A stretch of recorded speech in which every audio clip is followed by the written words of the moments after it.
Halo semuanya, Assalamualaikum warahmatullahi wabarakatuh.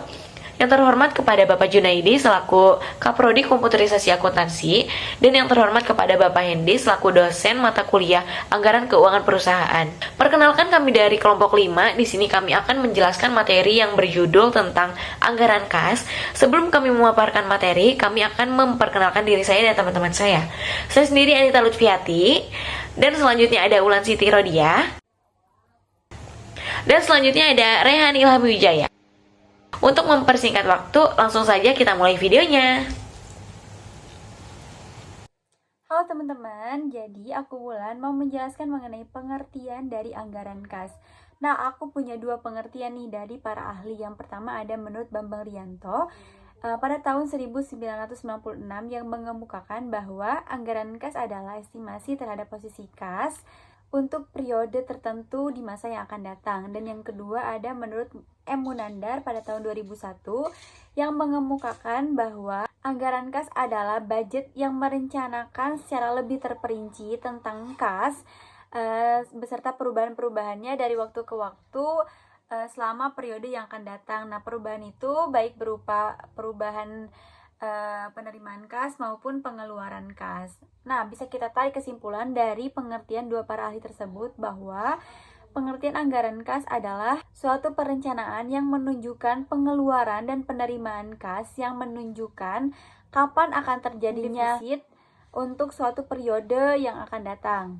Nah, yang kedua adalah maksud dari penyusunan anggaran kas. Pasti teman-teman semuanya pada bertanya-tanya kan, maksud dari penyusunan anggaran kas ini apa sih? Oke, nah jadi maksudnya adalah yang pertama untuk menetapkan peringkat kas di setiap periode melalui perbandingan dana masuk dan dana keluar. Jadi maksudnya ini adalah proses mengevaluasi berdasarkan jumlah kas yang tersedia. Nah, yang kedua adalah meramal terjadinya kelebihan atau kekurangan.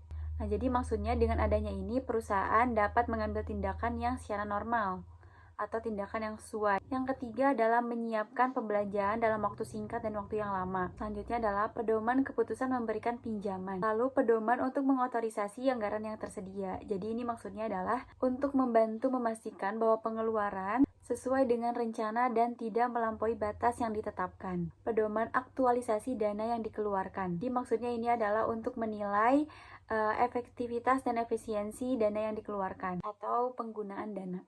Selanjutnya adalah penjelasan pendekatan penyusunan anggaran kas, di mana terdapat dua jenis anggaran kas yang diperlukan, yaitu yang pertama ada anggaran kas waktu singkat dan yang kedua ada anggaran kas jangka panjang. Anggaran kas waktu singkat yaitu perangkat operasional menjalankan kas hariannya. Anggaran tersebut berguna untuk memberikan otoritas dana dikeluarkan dengan kontinu dicocokkan terhadap aliran dana masuk dan kondisi keuangan perusahaan. Sedangkan anggaran kas jangka panjang bisa mencapai 5-10 periode, dicocokkan dengan corporate plan yang diajukan. Anggaran kas fungsinya adalah untuk mendeteksi kesanggupan korporasi, meningkatkan sumber dana internal sekalian, memperkirakan sisa akhir dana di akhir periode.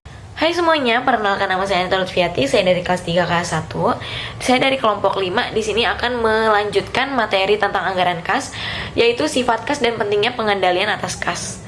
Nah, uang kas itu terbuat dari apa sih teman-teman? Nah, untuk teman-teman yang belum tahu, uang kas itu terbuat dari logam, kertas, cek, wesel pos, serta deposito teman-teman. Nah, korporasi menempatkan kas terbagi menjadi dua golongan. Yang pertama yaitu dana yang disediakan dari kasir, dan yang kedua dana yang disimpan dari bank. Pada kenyataannya ya teman-teman, korporasi memungkinkan menyimpan uang lebih dari satu bank di waktu yang sama. Itu tuh bermaksud untuk menampung berbagai kebutuhan yang tak sama. Misalnya, pada sebuah badan usaha menempatkan 4 rekening berlainan. Nah, contohnya kayak bank pertama dikhususkan untuk menyimpan semua dana berasal dari pembayaran pelanggan. Bank yang kedua untuk melunasi hutang rekanan. Yang ketiga diperuntukkan untuk membayar pekerja. Dan bank keempat untuk membayar di luar pekerja. Kas merupakan aktivator liquid di antara harta lainnya teman-teman. Maka dari itu, kas itu sangat rentan dimanipulasi dan diselewengkan. Tercantum di laporan keuangan, kas dilaporkan pada urutan ke-1, lalu yang kedua piutang, dan selanjutnya disesuaikan berdasarkan kelancarannya. Nah, apabila teman-teman mempunyai uang kas, sebuah korporasi bisa mendapatkan barang dari rekanan, kemudian melepaskan barang tersebut ke pelanggan dengan transaksinya kebanyakan transaksi non-tunai. Dan kebanyakan transaksi langsung maupun tak langsung berpengaruh terhadap pemasukan dan pengeluaran kas, yang dimana agar terhindar dari incaran manipulasi dan penyelewengan, maka dibutuhkan pengendalian internal terhadap kas itu sendiri. Selanjutnya, pengendalian internal atas penerimaan kas. Kebanyakan kas yang didapat bersumber melalui aktivitas normal sebuah organisasi. Penerimaan kas normalnya didapat dari penjualan tunai maupun penagihan piutang, teman-teman.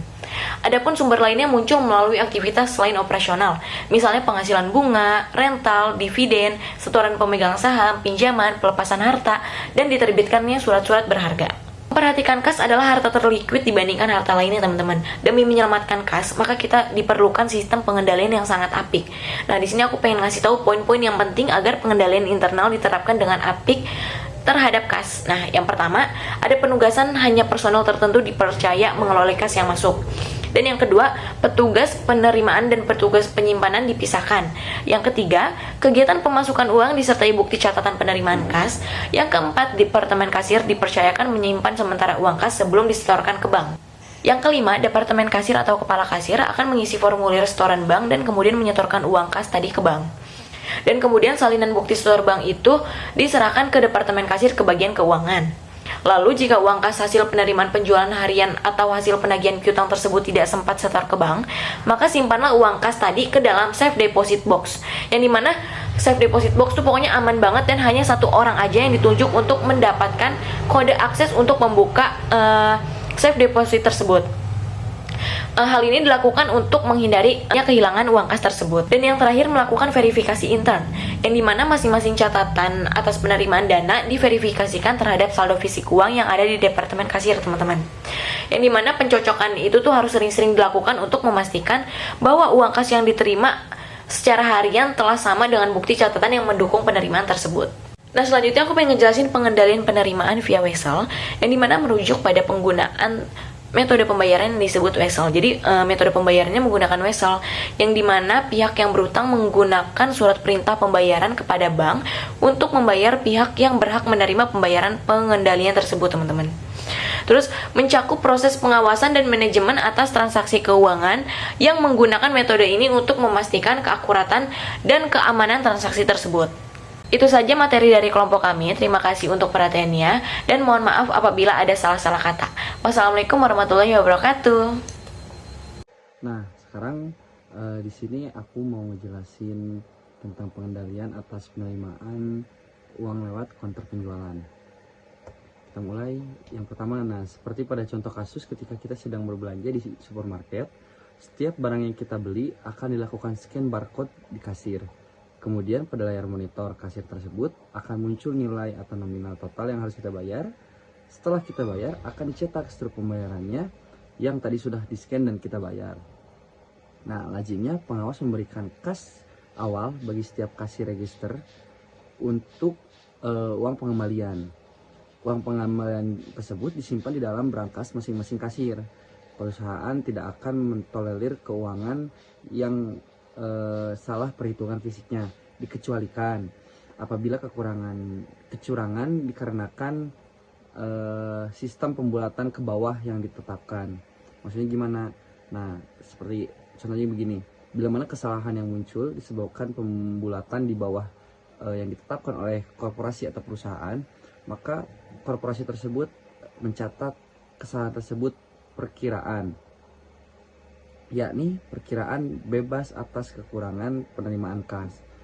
Penerimaannya itu dimasukkan ke beban laba rugi atas biaya operasional lainnya, seperti kasus di bawah ini.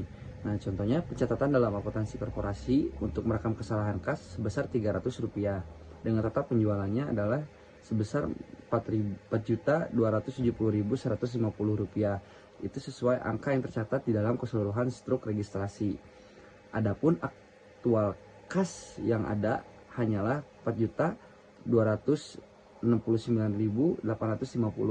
Otomatis di sini terdapat kekurangan sebesar Rp300 tadi. Nah, jurnalnya itu adalah kas di debit sebesar Rp4.269.850, lalu beban kekurangan kas sebesar 300, dan di kreditnya itu penjualan sebesar Rp4.270.150. Kebalikannya, apabila perusahaan menjalankan aturan pembulatan ke atas, maka perkiraan pendapatan atas kelebihan penerimaan kas dikreditkan sejumlah selisihnya, yakni angka di struk dikurangkan dengan hitungan fisik uang tersedia.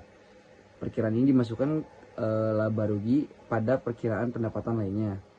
Prakteknya, terdapat perusahaan atau korporasi yang memakai perkiraan selisih penerimaan kas untuk mencatat di debit kekurangannya, sebaliknya mencatat di kredit kelebihannya. Selanjutnya, sesudah saldo kas dicek dan diverifikasi oleh supervisornya, memasukkan laporan perhitungan kas berbentuk memo, lalu ditandatangani kasir maupun supervisornya. Memo yang sudah ditandatangani ini beserta laporan registrasi kas dan perhitungan kas, kemudian menginput formulir setoran bank dan membuat rangkuman total kas harian yang diterima. Tembusan salinan pertama dari rangkuman total keseluruhan kas harian yang diterima ini dikirimkan ke manajer kasir ke bagian akuntansi untuk pencatatan mutasi harian penjualannya. Nah, setelah itu, setoran departemen kasir ke bank berbentuk salinan nota deposit dan tembusan lembaran kedua dari rangkuman total harian kas yang diterima diserahkan ke departemen finansial. Bagian keuangan kemudian membandingkan antara lampiran rangkuman total harian kas yang diterima dengan salinan bukti setoran bank. Bisa juga departemen finansial membandingkan antara salinan bukti store bank terakhir, lalu departemen finansial mengkopikan atau menyalin lampiran bukti setoran bank tadi, kemudian dikirimkan ke departemen akuntansi.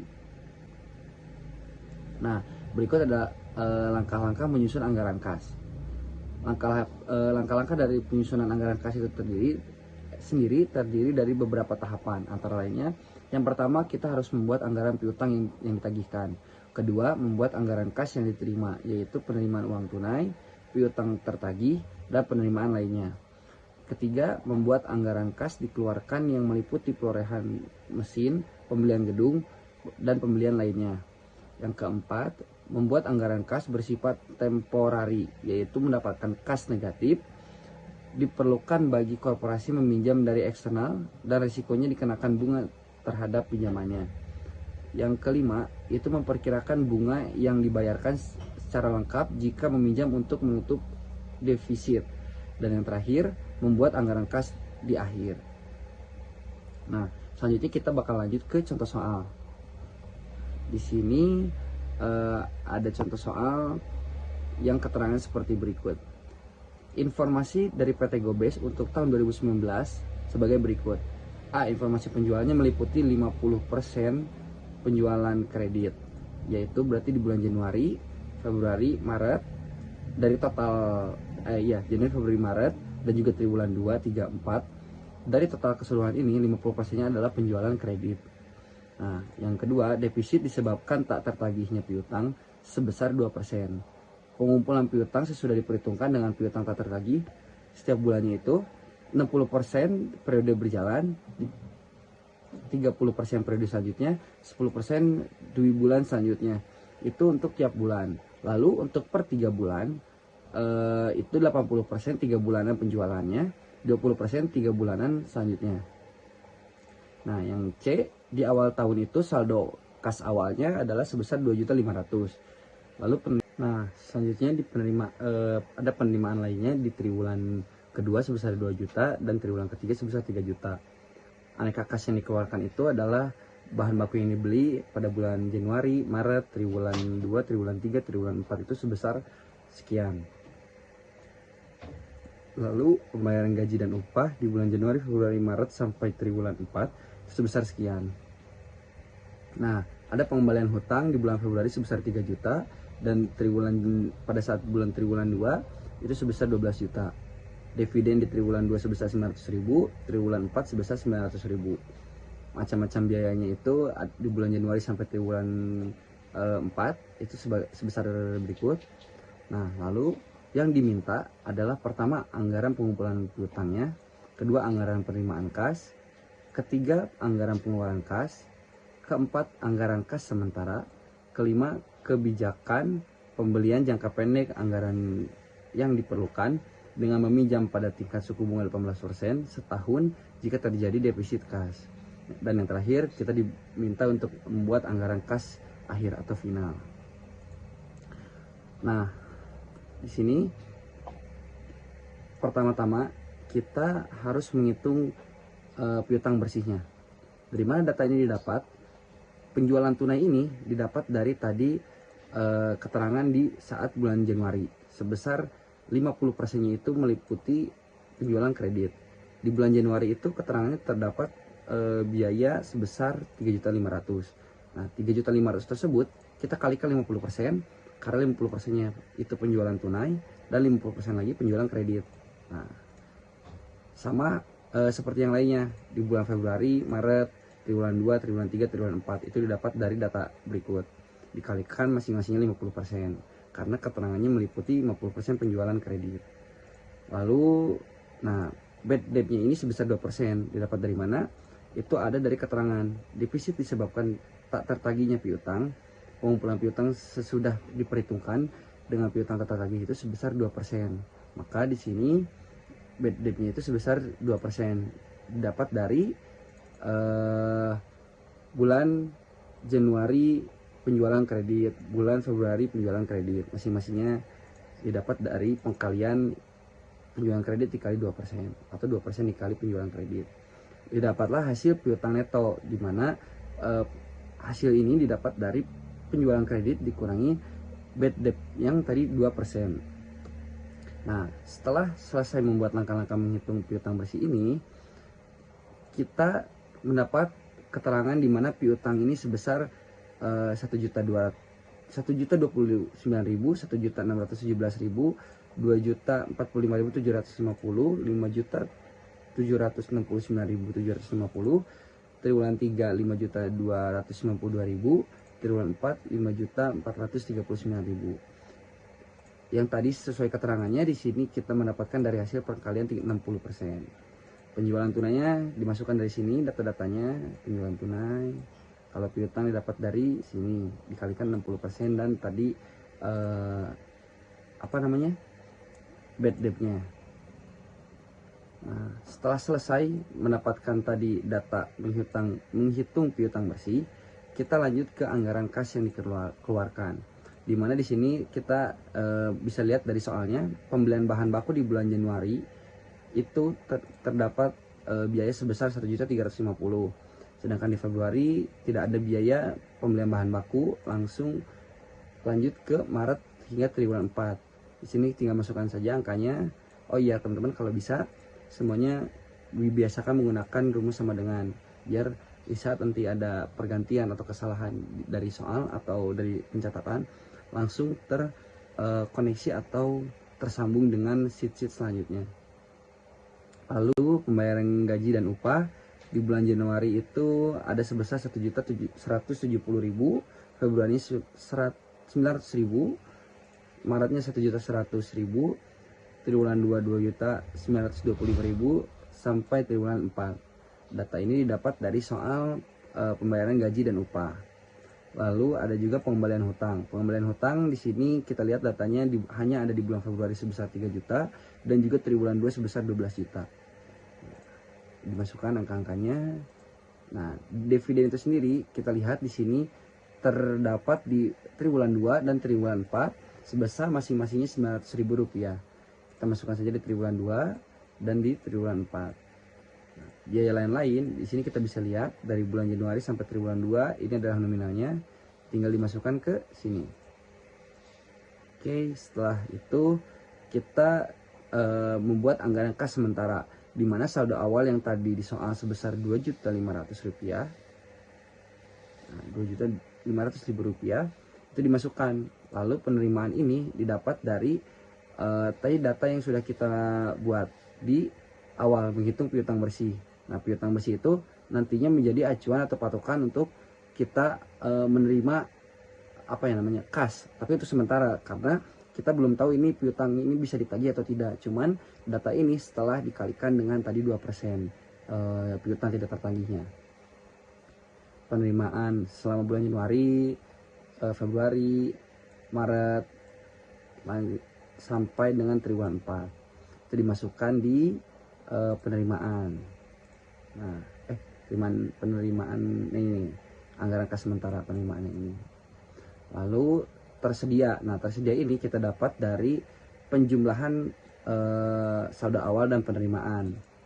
Nah, dari bulan Januari tinggal diketik aja rumusnya di sum, lalu kita tarik aja di sini.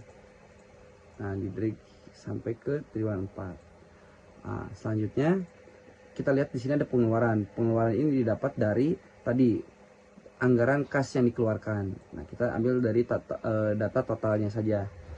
Dimana di sini pengeluaran bulan Januari sebesar 3.170.000 hingga triwulan 4 totalnya sebesar 8.775.000 rupiah. Saldo akhirnya gimana ngitungnya? Nah, saldo akhir ini yang tersedia dikurangi pengeluaran. Setelah kalian tulis satu rumusnya, lakukan sama halnya seperti tadi menghitung tersedia. Ditarik saja. Nah, seperti itu. Nah, terus data yang bulan Februari ini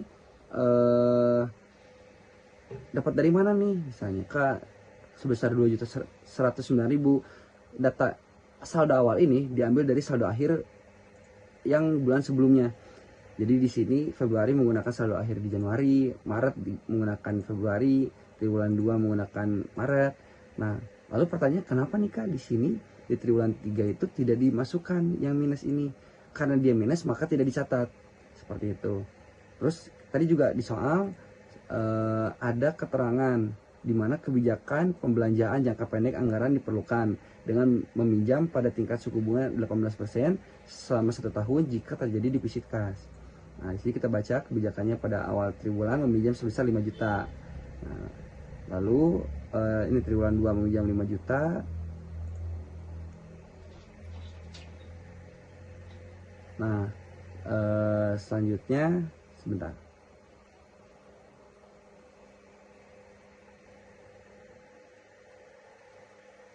Nah, jadi di triwulan 2 itu dia meminjam 5 juta.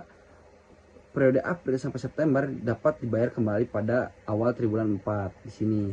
Nah, bunga sebulannya itu 1,5% dikalikan 5 juta rupiah yaitu 75.000. Perhitungannya ya bunganya itu di triwulan 2 meliputi bulan Mei dan Juni itu sebesar per bulannya 75.000. Totalnya sebesar 150.000.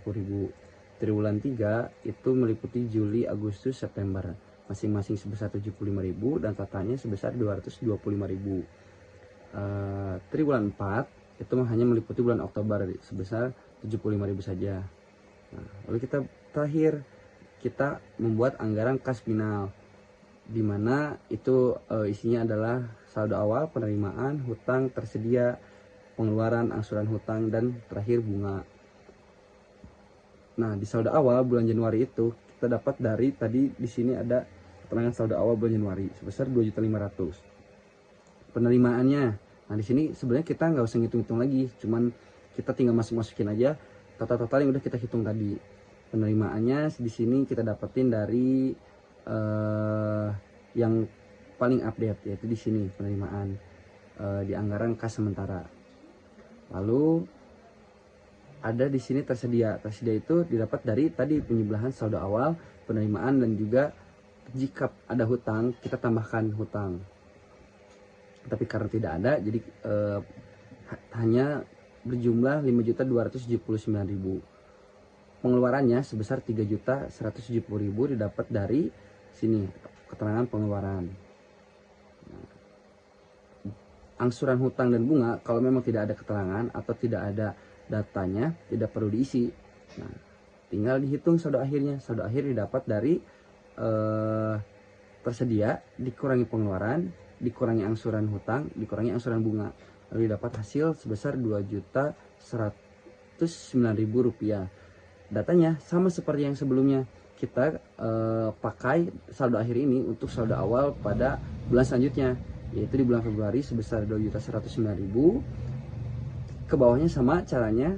Pada akhirnya nanti saldo akhirnya dipakai di bulan Maret. Lalu caranya masih sama sampai nanti saldo akhirnya dipakai di triwulan 2 dan sampai selanjutnya. Cuman di sini ada sedikit yang membedakan, di mana pada saat triwulan 2 tadi di sini keterangannya dia meminjam sebesar 5 juta, makanya kita masukkan ke kolom hutang sebesar 5 juta. Nah, dijumlahkan maka hasilnya sebesar 21.216.500. Kenapa sih dia pinjam 5 juta? Nah, karena di sini kita kekurangan saldo. Di sini minus, kita sebesar 4.558.500 rupiah. Maka kebijakannya itu pada saat triwulan 2 dia meminjam uang sebesar 5 juta rupiah. Nah, lalu mulai dari triwulan 2 sampai triwulan 4 tadi di sini udah ada keterangannya tentang berapa total bunga setiap bulannya. Nah, bunga di triwulan 2 itu sebesar 150.000. Penjumlahannya sama yang seperti tadi di awal di bulan Januari, di mana tersedia ini adalah total dari saldo awal, penerimaan dan hutang. Lalu pengeluaran di sini udah ada keterangannya ya sebentar. Nah, kita pakai yang ini pengeluaran, data pengeluaran. Nah, lalu bunganya didapat dari total yang ini triwulan 2, triwulan 3. Tadi setelah didapat total dari triwulan 2, 3 sampai triwulan 4, kita masukkan masing-masing bunganya. Nah, perbedaannya di anggaran kas final ini, di triwulan 3 kita sudah mendapatkan nominal yang tidak negatif, yaitu positif, karena tadi kebijakannya di triwulan 2 kita meminjam uang, atau korporasi meminjam uang sebesar 5 juta rupiah. Nah, perhitungannya sama saja seperti tadi bulan Januari, Februari, Maret, sampai ke triwulan 4. Data di saldo akhir pasti akan digunakan di saldo awal. Seperti itu. Setelah mendapatkan hasil ini, selesai deh semua soal atau yang diminta oleh tugas berikut.